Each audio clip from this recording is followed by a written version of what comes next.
સાંભરે મમતાની મૂર્તિ મારી રહી ગઈ ગોકુળમાં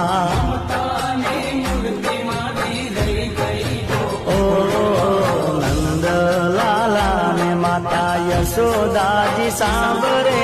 નંદલાલા ને માતા યશોદાજી સાંભરે મમતાની મૂર્તિ મારી રહી ગઈ ગોકુળમાં